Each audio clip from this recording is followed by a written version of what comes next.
Alright, sorry about that. So, like I said, I'll be posting these to YouTube from now on. I don't really have a high production value yet, but if someone can get a little bit of fun out of it, why not? And, ooh, too bright. I had it all set up, just unprepared, usual. So, hello. Good evening, good morning, and good afternoon, because we're talking to people all across the world nowadays. Just lucky that way, I guess. So, as you can see, I've decided to come prepared. We have the book now. Ooh. It's my name, I still have to paint it, but it just came off the machine. So, if you don't know, and you're new here, I'm Maker Millwright, also known as the Free Heathen, also known as the Free Heathen Workshop, also Kid Cutie, whatever you want to call me, it don't matter. So, I had a bunch of opportunities this week to talk to people across the world.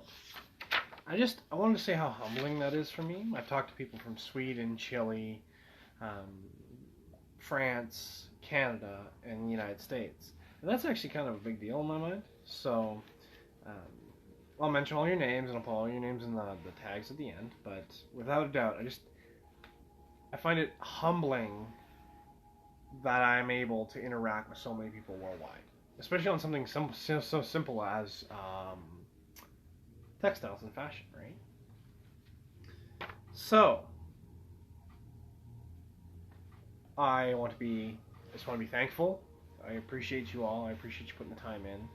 Like I said, it's now going to YouTube, so I've been advised to censor my content a little bit more in the language I use and the general direction in which I produce. Which was kind of hard, but it is what it is, right? It is a platform. It's a machine, right? So,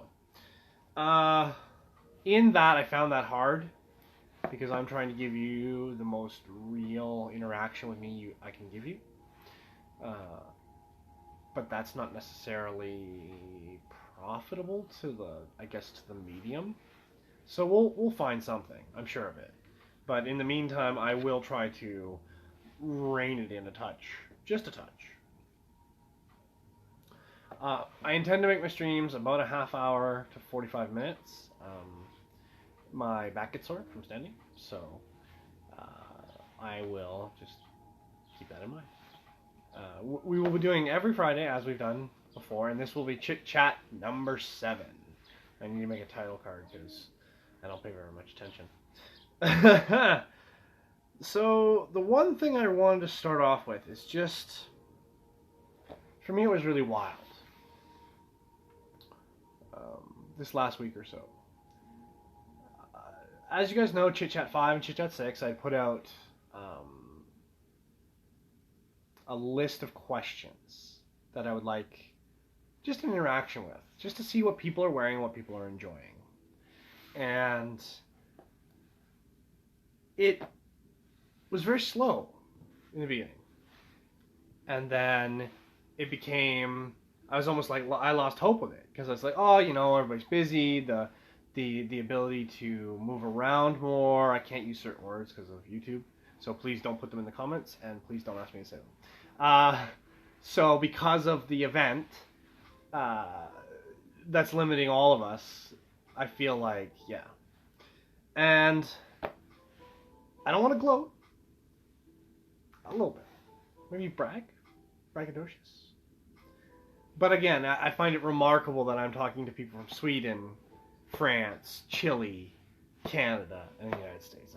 I find that remarkable, and I'll put all their names in the end. Anyone who participated and anyone who wants to participate, hit me up on the DMs, and we'll go from there.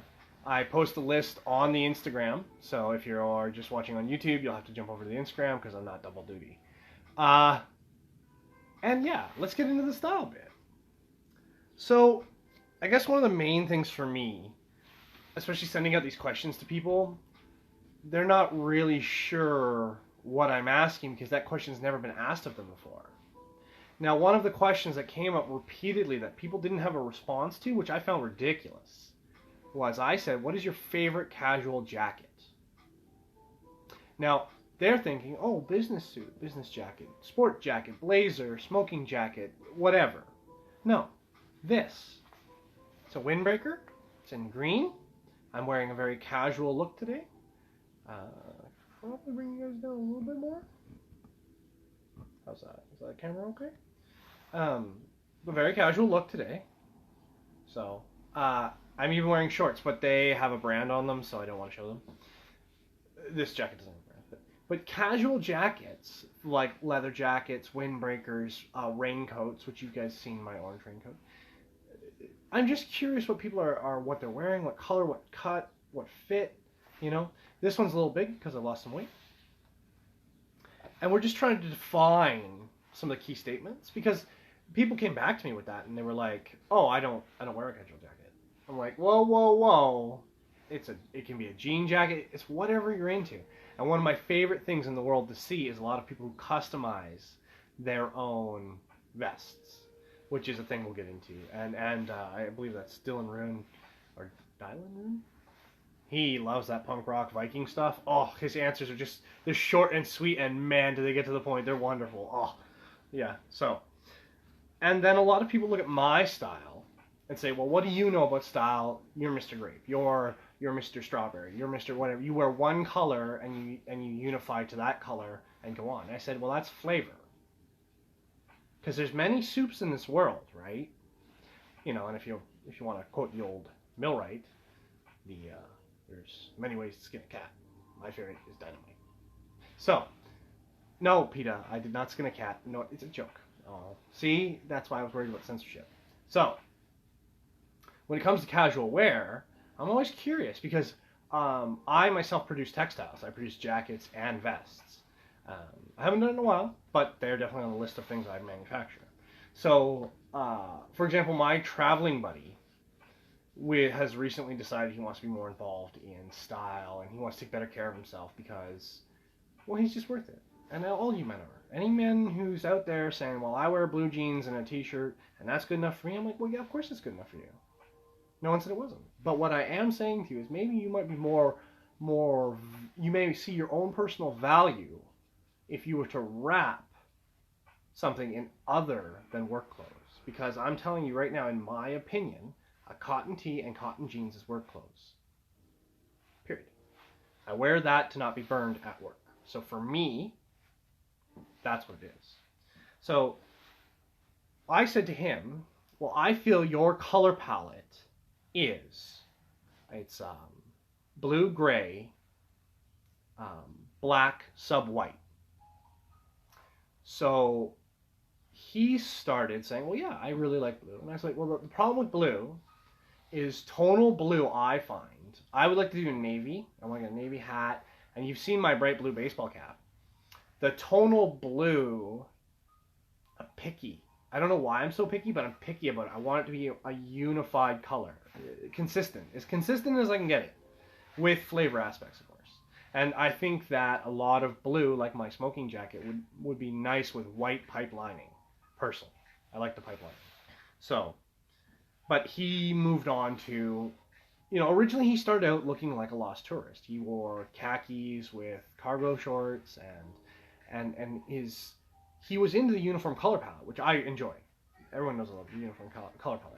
But I just felt like, I'm like, man, like, you don't have to dress like a tourist or a press reporter. You can dress with a bit of flair and choice. And slowly he's been moving over to that. And then he said, well, how do you know my color palette is gray, blue, black, sub white? I said, because when I see what you wear daily, your favorite color is blue. And blue-black or blue-gray is a color triangle. Works really well. You can also sub-white it. And the nice thing about grays, you get grays like this, but you can get grays all the way up to almost a pastel white. So depending on your flavor and your taste and the event, you can adjust. He's like, no. I said, you can even get from Amazon or other retailers gray boots or shoes. I forget the name of them. There's a certain type of dress shoe that's sort of a boot, and he likes a boot look. I said, you can even get them with an orange sole and a gray body. He said, no. I said, they're about $50. And he looked up, absolutely. So it's funny to see that transition because my flavor is very loud and bright and annoying, and that's fine. And often people don't understand the flat brim caps. Well, I'm going to tell you a real secret about hats, okay? Now, I'm lucky. I have all my hair. And I did it tonight because I knew you guys would be here. And I was worried that Ice would show up and she'd want to do bunny ears. So I had to hide it, right? But you can see there. So I like to style my hair. And I use a sort of 1940s, 1950s era cut. I enjoy it. It's to each their own taste. But the baseball cap is where it comes interesting. See, because gentlemen used to wear hats instead of sunglasses back in the day because sunglasses were not very easy to make and they were easy to break. So they were expensive. So not many people had them. So that's why you see people of a photo age, I guess, a photo age, you can see there's a lot of hats. Well, the hats are to keep the sun out of your eyes, to protect you from the UV. And that's great. But a bowler or a derby, which are the round gamekeeper or game warden style caps, and I really, really like them, are between $300 and $700 Canadian. And yes, you could buy one that's less, but why? Now, baseball caps, on the other hand, you can color code with baseball caps. You can get logos, you can do whatever you want. But this is $15 on Amazon. Like, fashion does not have to be expensive, right? So, it depends on what you want to do with your time. A lot of people, oh, I don't have time. Yeah, you do. You have time to look good for yourself. You have time to look in the mirror and just like, damn, man, I'm rocking it today. And that's all you have to say to yourself. Because it doesn't matter what anyone out there is going to say. Because everyone's going to have their own taste and style. They're going to have their own equivalencies. Because some people are super conservative. Some people are not conservative at all. So when it comes to styling, be what makes you happy. Because it is just textiles. I would say in that I don't think you should chase brands. If it makes you happy, fine. But if you like a brand, then substitute parts into your wardrobe. But you hear the progression and the chase of the culture of expensive designer clothing. But to a name, it doesn't make you stylish. It might make you cool. I don't know. I don't understand that because everything I want is Blue Label. So Blue Label means handmade. So I want everything handmade. I want handmade suits. I want handmade vests. I want handmade shirts. I want handmade pants. Everything. Except maybe undergarments. Because I don't think they make socks. I think that's kind of like a machine thing nowadays. It's been a machine thing for like 200 years, I think. But my point is that when defining style, a lot of people will just say, well, they look at you and say, well, that's all you understand. And I don't think that's true. I think that a lot of people are going to attribute and adjust and have taste to style that is not theirs, but is still quite enjoyable. Red Hood, welcome. I guess, welcome Wayne, welcome Romanov. I wanted to, I'm sorry I had to get through that idea. We're jumping on YouTube. Oh, well, welcome Brandon, thank you for riding. You've been quiet all day, all this moment. Just so everyone knows, catch everybody up. This video is going on YouTube. I'm going to try and promote more things on YouTube, and I'm trying to grow the tribe. Yes, thank you for that. Yeah, it worked out all right. It's a couple days old. But my point is that, you know, I would love to have a 4-screen bowler. I would love to have a purple bowler. But the realisticness of it is, do I want one hat that is stylish and will fit most attire, but when in an off color, it limits its wear, right? So it's like, so I end up with these flat brim baseball caps because they're cheap. They look good, they're clean, the colors are tight. And if I were to ever get interested, I could have my logo put on them. Which I don't know about that. I don't like logos very much. I think that if I wear a logo, it's because I stand with that. You know what I mean? Just like I don't talk about watches and whatnot. I do talk about watches, I'm such a liar. So that was important characteristics and what's very important to you. Because remember, like, to wear clothing that's strange or odd to you in the beginning, but entices you or interests you, is the goal. To promote that interest in the daily life. You know what I mean? So that's where, so then we fall into classic and divisional styles. I would be considered a divisional style because I take a lot of things I like from other men and their styling, and I just say, well, I like that. I think that's cool. I'm gonna wear that. Like I became very interested in waistcoats, right? Because waistcoats for me, they cover your chest, they give you a little bit of flair, they give you a little bit of depth of appeal. But of course, my waistcoats are in purple and green, which are not matching colors. And as you know, often I don't wear a white shirt.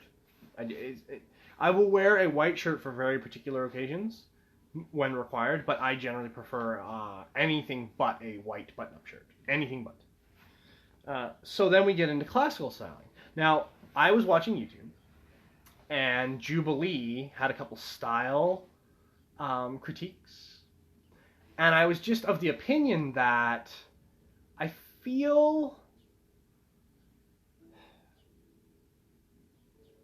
I don't know how to say this politely. I'm trying, like I say, I'm trying to stay in that polite side.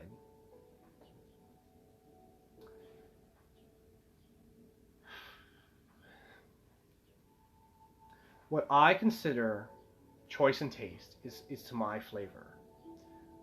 But when using diversive style to simply attract attention, that does not define it as style. And it comes up because when I watched a video, a man in a three-piece suit was considered trying too hard, whereas a man in a rainbow outfit, a wild rainbow outfit, was perfect. And I was just, for me, the look, okay, so that's where we're getting the divisional, because they put the guy in the three-piece large window pane suit, which is like the best. Like that is my favorite. Custom color, but large window pane suit, three-piece. I asked some people questions about that. It's my jam, okay? So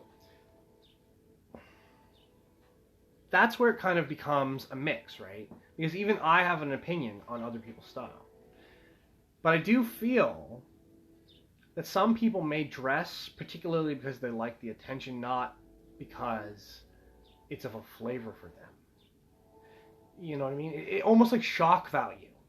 Which I know sounds ridiculous, but I do believe that there are people who intentionally use the clothing they wear, such as using cuss words and whatnot, for the shock value. Because everyone knows, or I guess everyone knows, I take that back.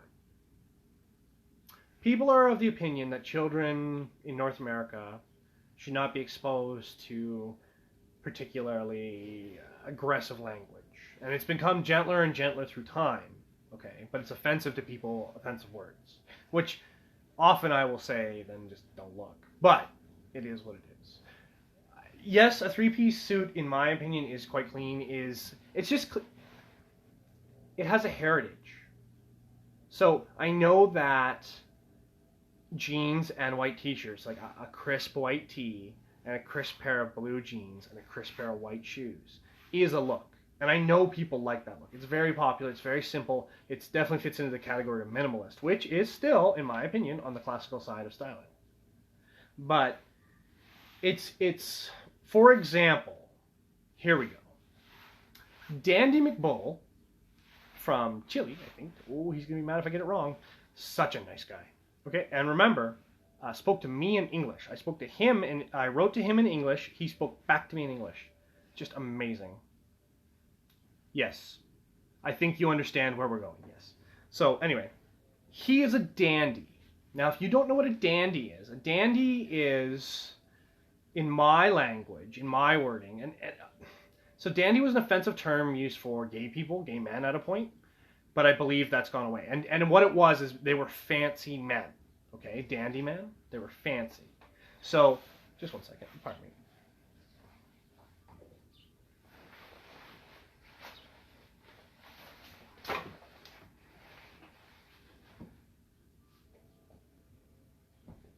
Sorry about that, the jacket was a little warm. So, but defining dandy would be to overstyle. You'll hear in reference, like I heard in reference on, say, like RuPaul's Drag Race, like when they were talking about styling, oh, put everything you want on and then take one thing off. Well, dandies, no. Dandies say put everything on plus the kitchen sink, and if you can find it, it's not nailed down and it'll still fit, put it on too. And I'll tell you, like Dandy McBull, he just blows me out of the water. Like he wears everything from classical sort of gothic, all the way up to gender, like sort of gender bending with skirts and dresses, and he puts it all together in monochromatic. It's very impressive. Very, very, a lot of time. Oh, and he does his makeup. He does his own makeup, which is actually, as a man, that I don't have that skill. It's like one of the few things I don't know how to do. I'd love to be taught, but I'm not interested in doing. I'm not even interested in doing corrective makeup, which I probably should, because I look really shiny today. But yeah. So, and then, so now we're talking about divisional, right? So he is divisional, but if you jump across to, I guess, A.E. Gregory Michael, the tailor from the States. Now he speaks English, so that was pretty easy. Really nice guy. He would say, well, a suit is whatever of choice you want. It isn't a three-piece. It's not required.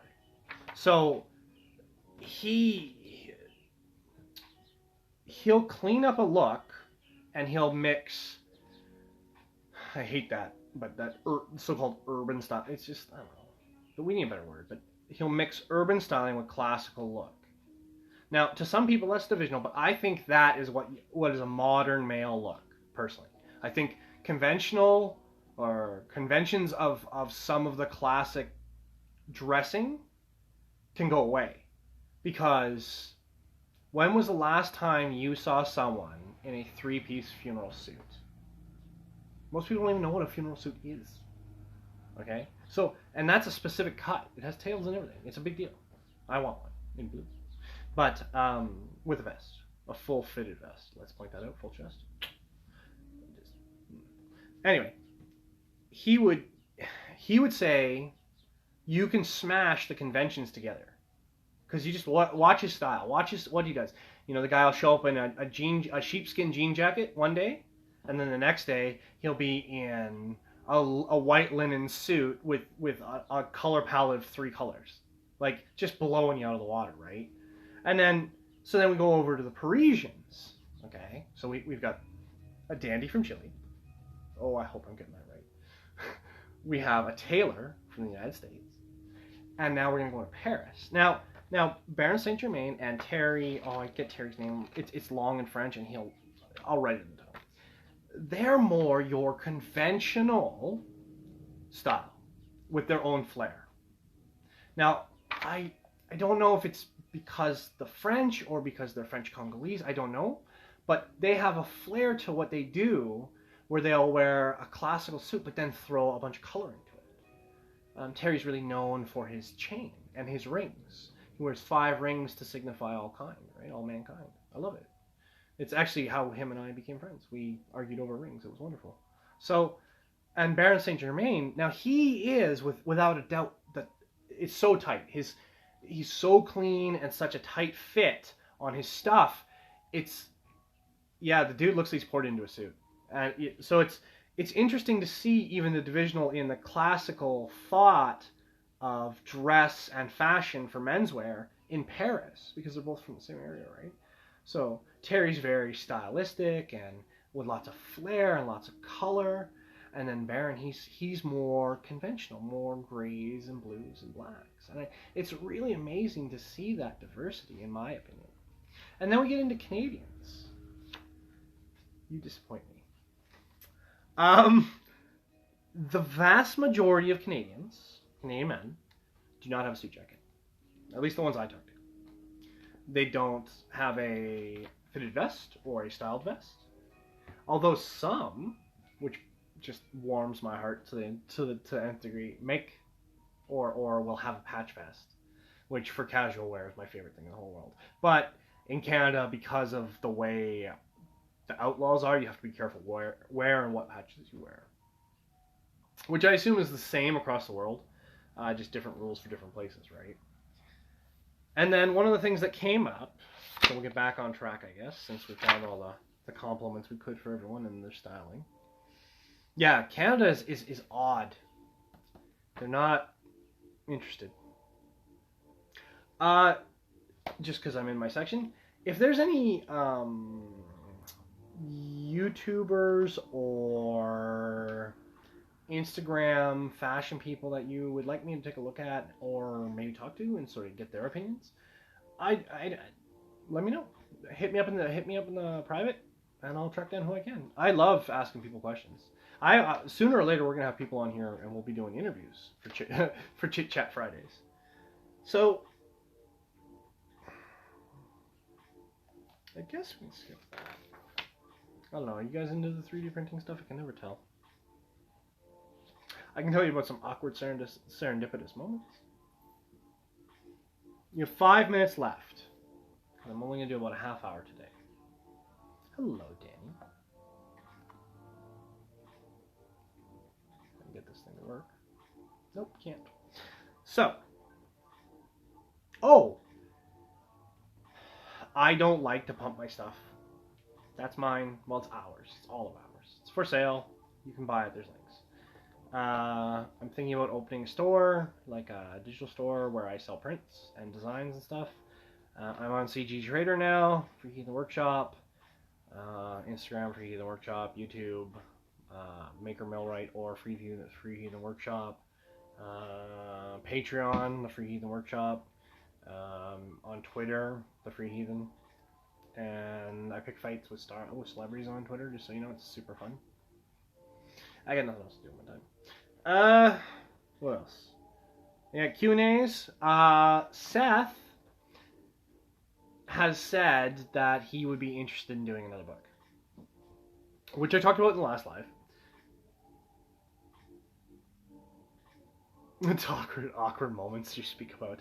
I have no awkward moments, Danny. Of course not. I'm never awkward. Look at me. I'm charming all the time. Seth has said that he would like to work on another book. I have a title, if you guys can guess it. And what else? Oh, Seth, if you have any questions about his fiction or his nonfiction, let me know, and I'll try to get him. He won't come on camera, so like don't expect that. But he will happily answer them. Authors, let me be very clear. I love you guys, authors out there. I love you guys. But can you pick your feet up? Good night, Wayne. Thank you for coming. Again, be posted to YouTube. No, Seth and I are not the same person. I am not a literary. I'm a creative, I guess. I'm not an intellectual. That's like one of the defining characteristics is like an intellectual is good with wordplay and written word and whatnot. I'm a creative. I just make things. So, I appreciate that you think I can write a book and I really like the book. But no, Seth and I are not the same person, sadly. He's much taller than me. He's a very nice man, but he is shy. We were having an argument because I would like to do a couple of book tours, and just when I come through Ontario and things, when I do a con or something, and it was we had an actual argument because he's like, oh, I don't want to do that. He's like, I don't want to do cons. I don't want people. And I was like, that's fine. I was like, you can come and just like pretend you're not you. And he's like, no. And then actually not that long ago, just before we started doing the new book, he was like, well, if you ask your people, I said there are people. I said he says if you ask them and they are interested, then maybe. I said you might have to read, and he's like, oh, I don't want to read it. I was like, I'm not going to be reading it. I'm the one that talks in it. So yeah, if you have questions for Seth, yeah, absolutely. And then serendipitous moments. This is just an anecdotal story. I have been following gurus and positive thinking people on YouTube for about 5 months. I'm going to be very clear. I am an existential nihilist. And I don't necessarily believe in the power of positive thinking. I don't disbelieve in it because I think the power of positive thinking allows you to focus and narrow your mind on what you want. But do I think that money falls out of the sky? No. Ironically, and this is why luck and love, and I want to give you guys as much luck as I can, because this is lucky and funny and ironic. I was concerned about a financial situation, and it was becoming a serious issue. So much so that I said, I will try this so-called free money guru crap on YouTube. And all about personal focus and things like that. I wrote it down. I don't want to quote it back because I don't know it's copyrighted material, but I wrote it down. I followed what he asked for, and ironically enough, the solution appeared within the period he had said, which I could not believe how funny that was. The irony was, it could have come in my mail the day I was concerned about it. So I would like to point that out. So serendipitous moments happen to me often, and I'm just so lucky to have you all and to be involved with you. I think I drive them for sure, because I don't think international hip hop artists, I don't think international drag queens, I don't think style people, I don't think writers, I don't think they really reach out. Like, nobody's like me, right? Like, you don't, well, you know, the world hasn't met me yet, so how could they know of my experiences and who I am and what I have to say? So if you want to say something positive in this world, then you're going to have to talk pretty loud. And if you want to try to help people, you're going to have to pay attention, because life is definitely not fair, and life will definitely get you if you don't pay attention. And it's honestly that motivation that allows me to come out here, talk to you guys, and try to push that. Like, hey, let's be together. Let's be a team. Let's all be one team. Let's fight for the same goal. Let's succeed. And with many hands makes light work, right? And many minds makes a simple task. So for me, I lots of love and all the luck in the world to everyone out there. Yeah. Unless there's just a few of us here tonight, so from me to you, just all the luck in the world, all the love, and remember, like, when you're struggling, like, you know, you will get through it. You're more than you could ever imagine, and your value is what you provide the community. So be a good person, treat your neighbor well, and work hard. Lots of love.